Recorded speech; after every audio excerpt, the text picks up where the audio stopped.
When my daughter was born, I imagined a life full of shared mornings, bedtime stories, laughter, and small, perfect moments that would become the fabric of our family.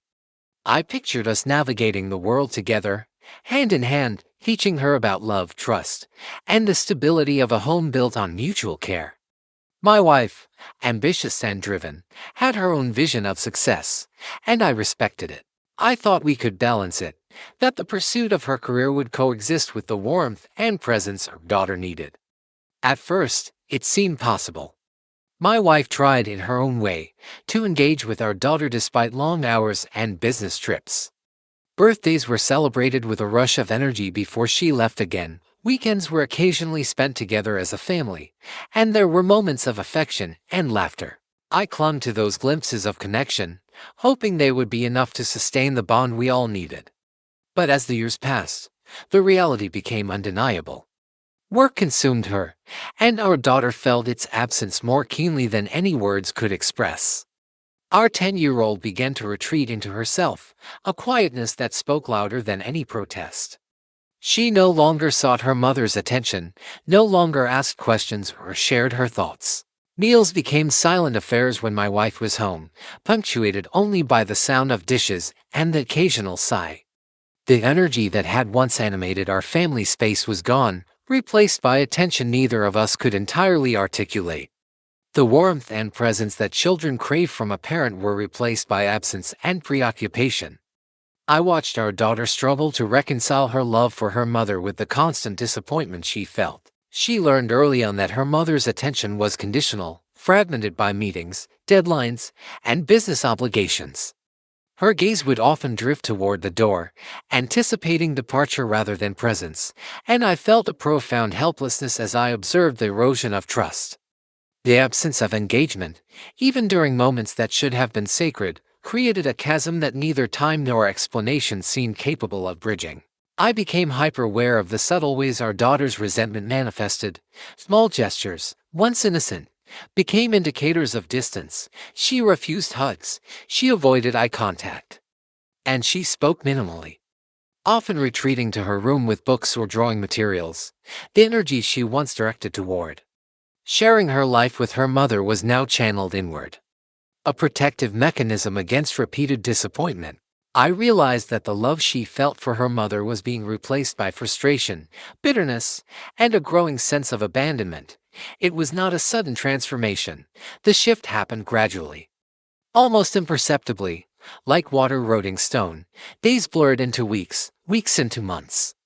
And before I knew it, my daughter's life was defined as much by absence as by presence. I tried to fill the gap where I could, attending school events, helping with homework, and providing emotional support. But I knew the void left by her mother's preoccupation could not be fully compensated. I feared that the bond between them might be permanently altered, that the relationship she deserved and needed would be forever fractured. I reflected on the choices my wife made, and I did not condemn her entirely. Ambition and career drive are powerful motivators, and she had invested years of effort to achieve her goals. But ambition became a barrier to connection, a wall that our daughter could not scale. The tension between professional success and familial presence created a silent conflict, one that neither of us could resolve through argument or reasoning. The child's perception of neglect was real, regardless of intent, and its impact was undeniable. Even simple routines became battlegrounds.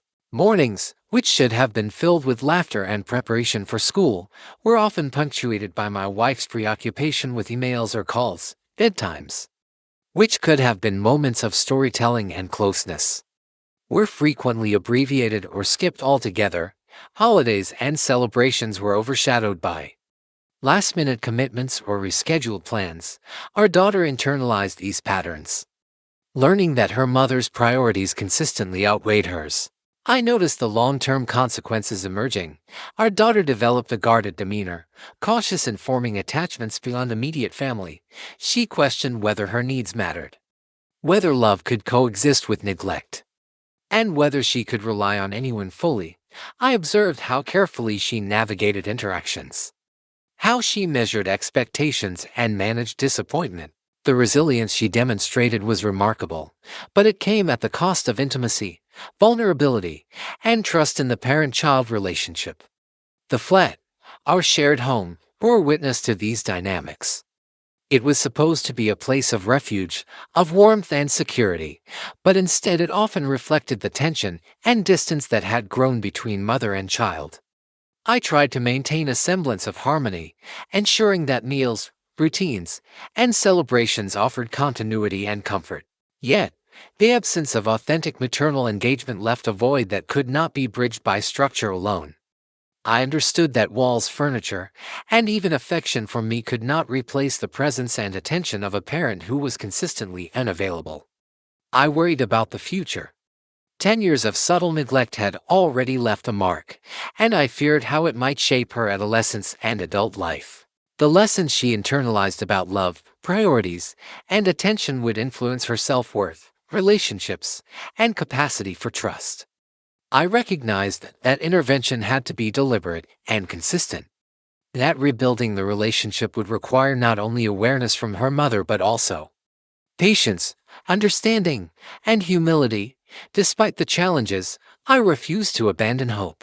I documented milestones, encouraged expression through art and writing, and remained a steadfast presence in her life. I facilitated opportunities for her mother to reconnect when possible. Knowing that reconciliation required space and time, I understood that the damage was not irreparable but that it would take extraordinary effort to rebuild trust.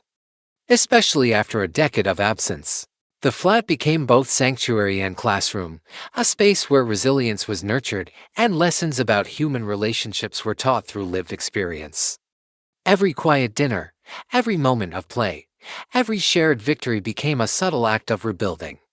I hope that through consistent care and support, our daughter would learn that while disappointment is inevitable, love can still be cultivated and nurtured with patience and presence. I observed the slow shifts in our dynamic.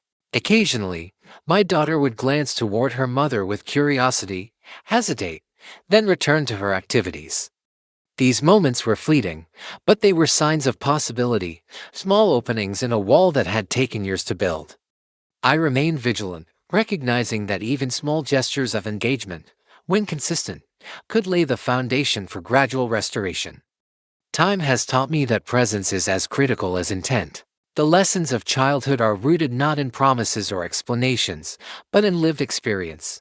My daughter's understanding of love, trust, and care is shaped by what she witnesses and experiences daily.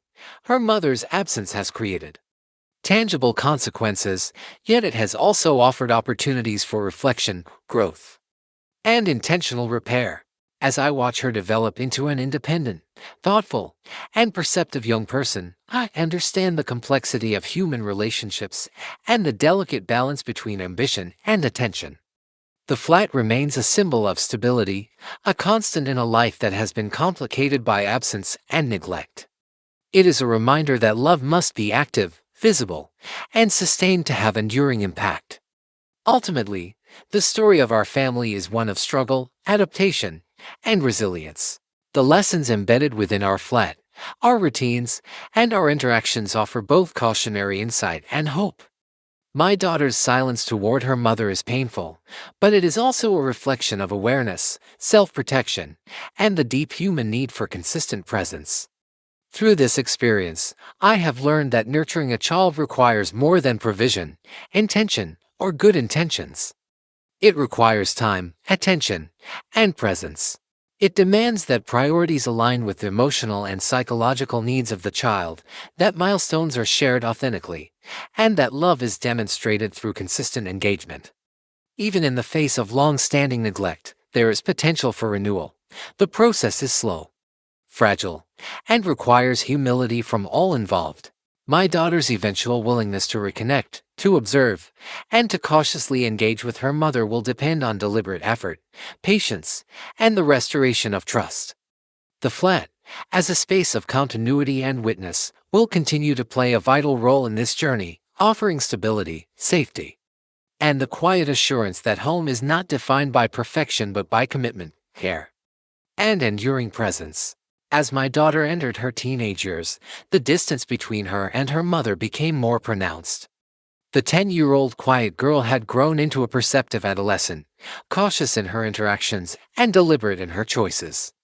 Every attempt at conversation from her mother was met with hesitation, skepticism, or withdrawal. The flat, once a lively and nurturing space, now often carried an undercurrent of tension, a subtle reminder of years spent apart emotionally despite physical proximity. Her behavior reflected accumulated disappointment. She had learned to protect herself, to anticipate neglect, and to rely on her own judgment. Birthdays, holidays, and milestones became exercises in self-reliance. She developed routines and coping mechanisms that allowed her to function independently, yet I could sense the emotional cost. The absence of maternal presence had fostered resilience but also created a wall of emotional distance that was difficult to breach. I worked tirelessly to maintain stability. I encouraged her education, celebrated her achievements, and nurtured her emotional growth. Every project, every report card, every extracurricular success became an opportunity to affirm her value. To demonstrate that consistent attention and encouragement were possible even in the face of previous absence, I sought to provide a balance, offering the care she needed to counterbalance years of neglect, yet aware that my efforts could not entirely replace a mother's consistent presence. Despite the distance, moments of tentative connection emerged. She occasionally lingered in shared spaces, glancing toward her mother with curiosity and contemplation. Though fleeting, these moments revealed that the desire for connection persisted, albeit buried beneath layers of hurt and caution. I recognized the delicate nature of these interactions and refrained from forcing engagement, understanding that trust could only be restored gradually, through consistent and genuine effort. The flat itself became a silent teacher. Its walls bore witness to both triumphs and struggles, serving as a repository of shared history and potential reconciliation. Spaces once marked by conflict now offered opportunities for observation, reflection, and subtle interaction. The living room, the kitchen, and even the hallways became areas where small gestures could build bridges where stability and continuity provided the foundation for emotional repair. Through adolescence, my daughter's understanding of relationships deepened. She observed the patterns of neglect, the consequences of absence, and the importance of presence. The lessons embedded in our daily life were profound, that love without attention falters, that promises and kept erode trust, and that stability requires consistent engagement. The flat, as a constant in her life, demonstrated that while environments can provide structure and security, emotional bonds must be nurtured through time and effort. I remained vigilant, recognizing that adolescence is a period of heightened sensitivity and identity formation. My daughter's sense of self, her confidence, and her ability to trust others were directly influenced by the parental presence or absence she experienced.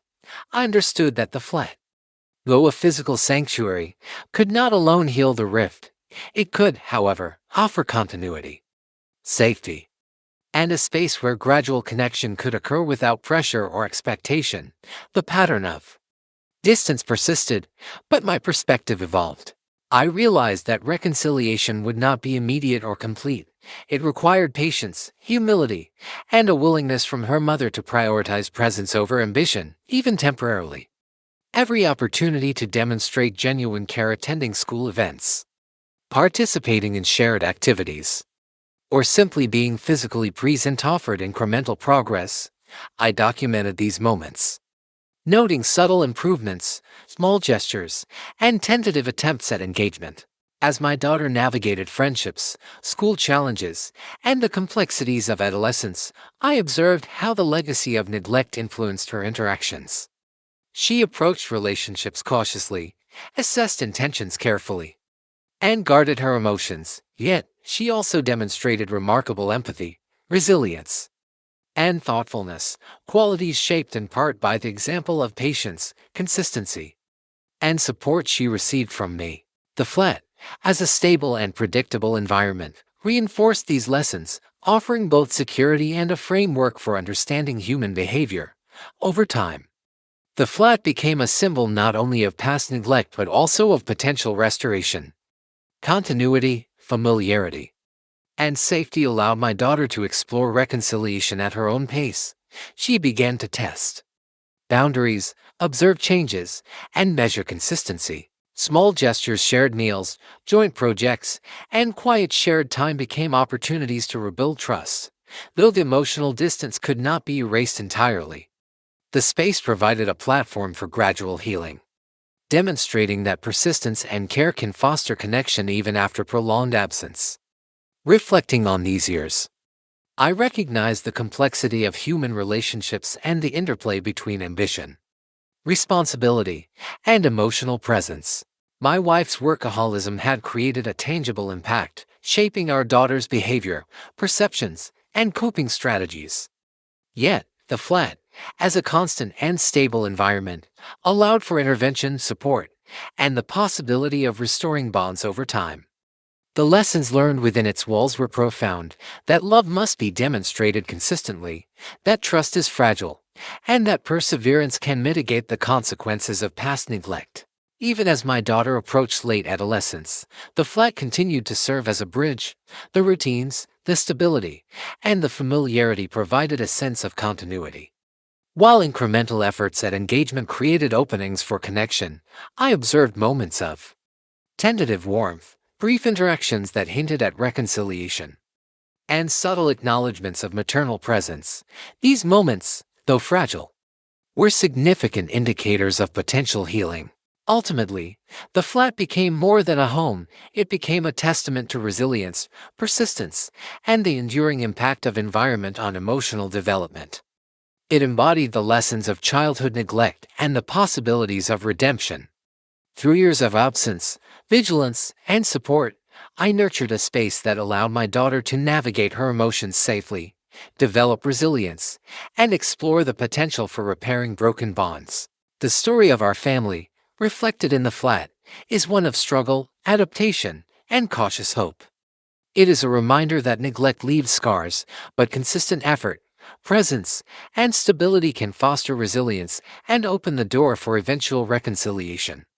The flat stands as a witness to these lessons, a repository of experience, and a sanctuary where emotional growth, reflection, and gradual healing can occur. Even now, I recognize that the process is ongoing.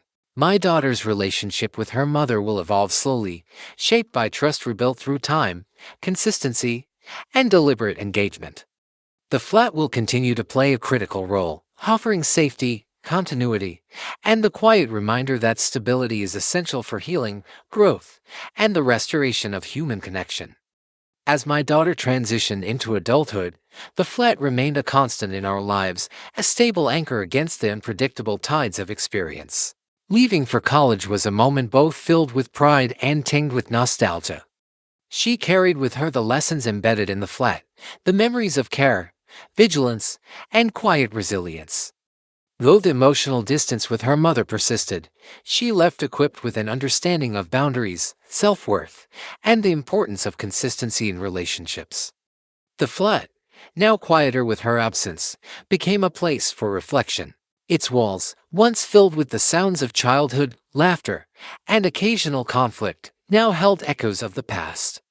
I walked through each room, observing the marks of her growth: the scuffed floors from running feet, the remnants of school projects taped to the walls, the traces of small victories and failures alike.